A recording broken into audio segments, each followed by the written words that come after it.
Now turn to Part 1. First, you have some time to look at questions 1 to 6.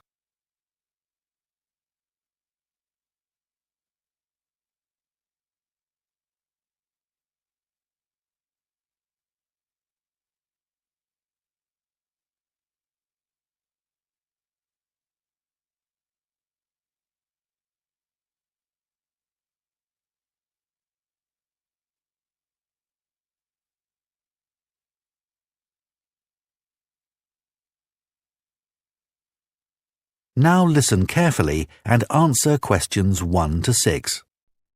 Hello, Flagstone. Oh, hello. Is that Flagstone Properties? Yes, that's right. Flagstone here. How can I help you? Hello.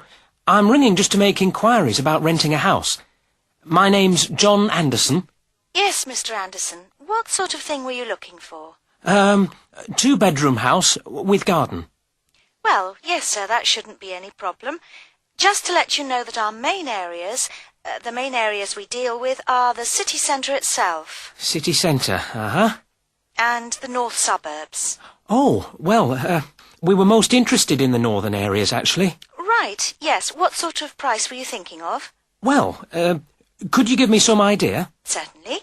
It really ranges from £250 per month. Only £250? Yes, to about £500, depending on a number of different factors. Oh, what does it depend on? Well, obviously the quality of the area, and then whether there's a garden. Oh, well, as I said, we'd want a garden. And a garage pushes up the price. Right. Well, we wouldn't necessarily need one. I think about £350 a month would be our limit. OK. Well, would you like to have a look at a couple of properties, sir? Yes, that'd be great. Looking at our files, I think we've got 2 which might suit you. Oh, hang on. I'll just get a pen. Right. OK, well, there's one on West Park Road, which is £325 a month. Are the bills included? Well, that one just includes the water bill. OK, right. And the second house is in Tithe Road. I'll just spell that for you, OK? Yep. Tithe Road. Yeah, got that. And how much is that one? That's £380. 380. Is that including water? No, I'm afraid not, but it does include the telephone rental. Oh, well, that's not too bad then. So...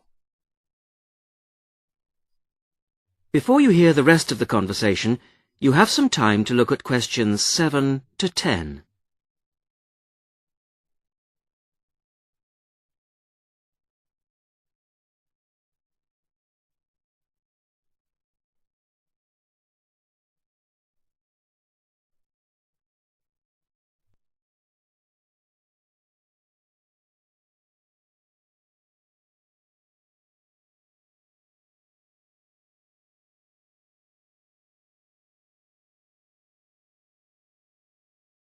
Now listen and answer questions 7 to 10. So when would you be available to see them? Well, I'll be in town next week, say Thursday. No, I'm sorry, we don't have any availability for Thursday. How about Wednesday afternoon? OK. That's fine. Would 5 be OK? Yes, fine. 5 o'clock it is. Just come to the Flagstone offices. Oh, before I forget, what sort of things do I need to get done, to rent with you? Well, the most important thing is a letter from your bank. No problem. And then a reference letter from your employer. Yes, that's OK. Great. And then we would need you to give 2 weeks' notice of moving in. Right, 2 weeks' notice. And what about a deposit? That's 1 month's rent, whatever the amount is. OK. 1 month. Is that it? No, sorry, one more. You will have to pay for the contract. Oh, yes, I'd forgotten about that. OK, fine. So I'll start arranging those, and I'll see you next week. Yes. Thanks very much. Bye. Goodbye. That is the end of Part 1. You now have 30 seconds to check your answers to Part 1.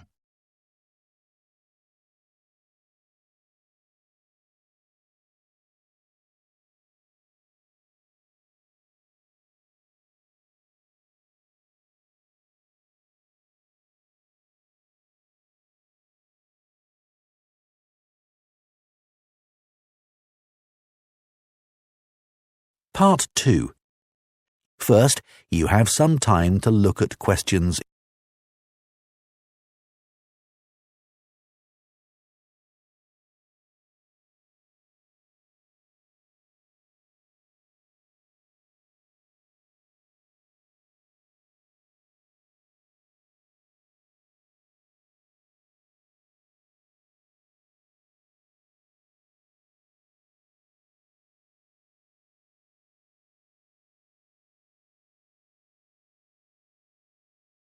Hello, Mrs. Sutton. Come in. How are you settling in next door? Have all your things from Canada arrived yet? I thought I saw a removals van outside your house yesterday afternoon. Yes, they came yesterday. We spent all day yesterday arranging them. It's beginning to feel a bit more like home now. Oh, that's good. Look, come in and sit down. Are you all right? You look a bit worried. Well, I am a bit. I'm sorry to bother you so early, Mrs. Smith, but I wonder if you could help me. Could you tell me how I can get hold of a doctor? Our daughter, Anna, isn't very well this morning, and I may have to call somebody out. She keeps being sick, and I am beginning to get a bit worried. I just don't know how the health system works here in England. All I know is that it's very different from ours back in Canada. Well, I don't know really where to start. Let me think. Well, the first thing you have to do is find a family doctor. Sometimes we call them general practitioners as well. Right. And register with him or her. If you live here, you've got to be on a doctor's list. If you're not, things can be a bit difficult. Nobody will come out to you if you're not registered. Anyway, they work in things called practices. Sort of small groups of family doctors all working together in the same buildings. Now, what you've got to do this morning is register with one of them. There are 2 practices near here, so we're quite well off for doctors in this part of Manchester. There's the Dean End Health Centre, about 10 minutes walk away. And there's another practice in South Hay. That's about 5 minutes away, going towards the town centre. We're registered at the Dean End one, but they're both okay. There are about 6 doctors in our practice and 4 in the other, so ours is quite big in comparison, and the building and everything's a bit more modern. South Hay is a bit old-fashioned, but the doctors are okay. Their only problem is that they don't have a proper appointment system. Sometimes you have to wait for ages there to see someone. Anyway, you go to the receptionist in whichever health centre and ask her to register you with a doctor there. You have to fill in a form, but it doesn't take long. Ours is called Dr. Jones, and we've been going to him for years, ever since we moved here 15 years ago. I wouldn't say he's brilliant, but I suppose he's all right, really. We're used to him now. They say he's very good with elderly people, but he does tend to get a bit impatient with children. Listen, the one who's supposed to be really good with small children is Dr. Shaw. I've heard lots of people say that. She's young and she's got small children of her own, so you could try registering with her. And if her list's full, I heard somebody say the other day that there's a really nice young doctor at South Hay, a Dr. Williams. He holds special clinics for people with back trouble, but that's not really your problem, is it? Now you have some time to look at questions 18 to 20.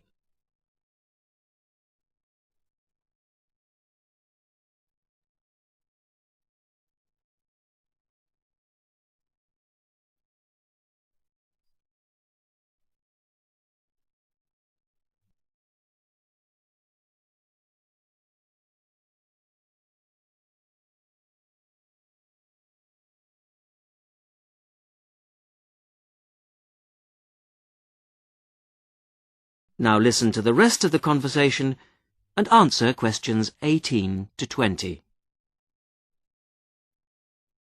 If you want a doctor to visit you at home, you have to ask for a home visit. You're supposed to do that before 10:30 in the morning, but obviously if it's an emergency, you can phone at any time, night or day. It might not be your doctor that comes, though. It's quite often one of the other doctors in the practice. It doesn't really seem to make much difference. Right. Otherwise, you make an appointment to see your doctor at the health centre. You usually get seen the same day. Not always, of course, but usually, as I say. They hold surgeries between 9 and 11:30 every weekday, and from 4 to 6:30 Monday to Thursday. Saturdays are only for emergencies. I see.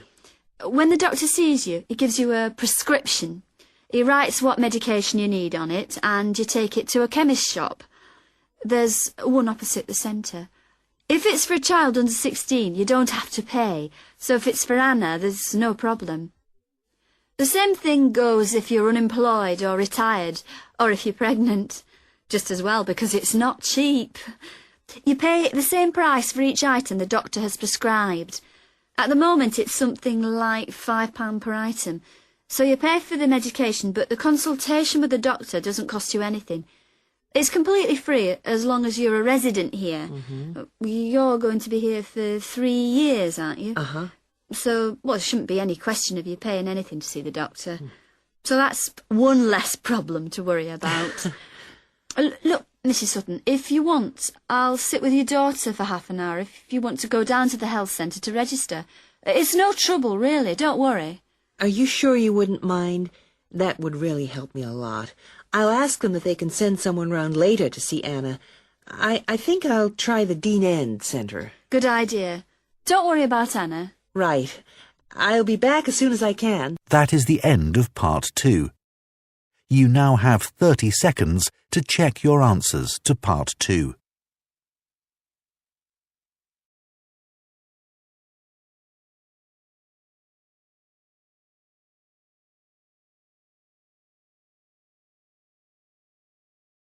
Part 3. First, you have some time to look at questions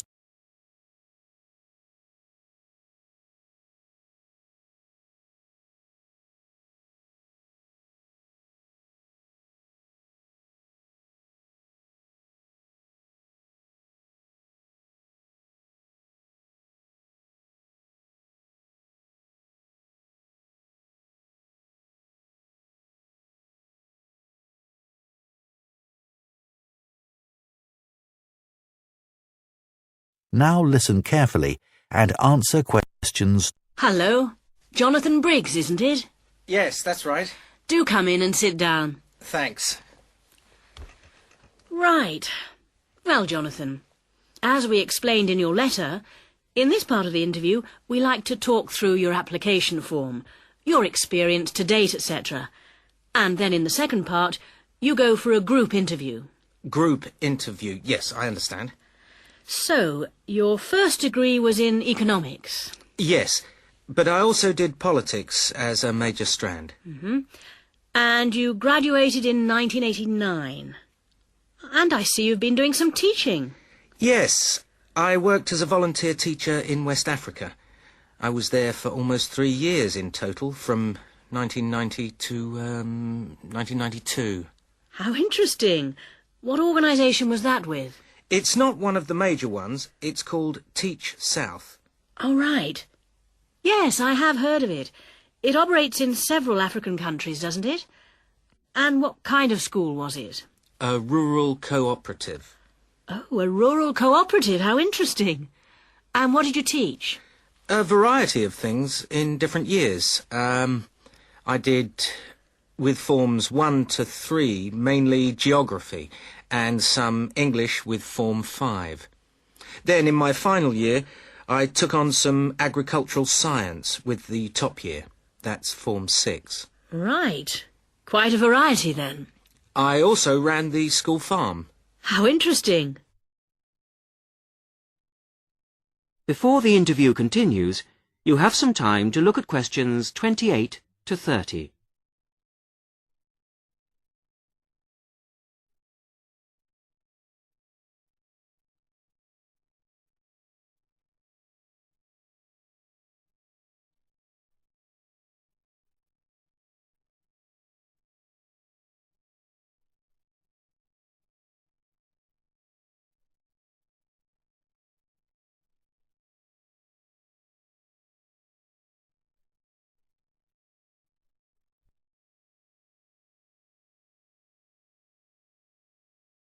Now listen to the rest of the interview and answer questions 28 to 30.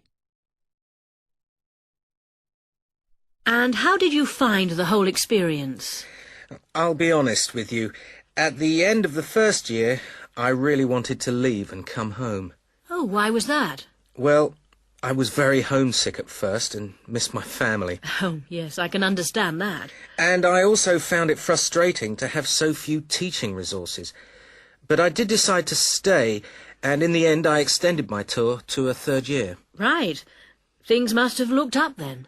Yes, we set up a very successful project, breeding cattle to sell locally. Really? And then, after a lot of hard work, we finally got funds for new farm buildings. And you wanted to see things through? Uh-huh. And that's why you want to train to teach geography? Yes. I've had a couple of jobs since then, but I now realise I like teaching best. And I chose geography because it's my favourite subject. And also because I think it has so many useful applications. Well, you certainly have had some interesting work experience. I'll ask you now to go on to the next stage of the interview. That is the end of Part 3. You now have 30 seconds to check your answers to Part 3.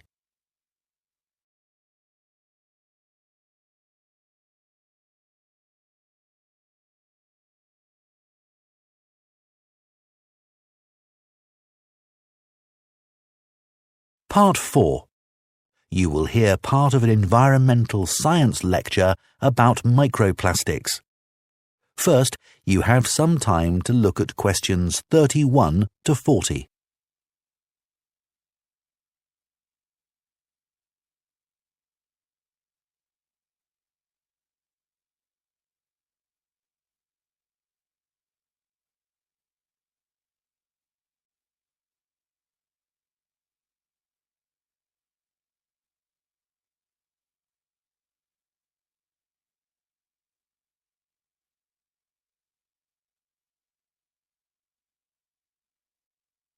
Now listen carefully and answer questions 31 to 40.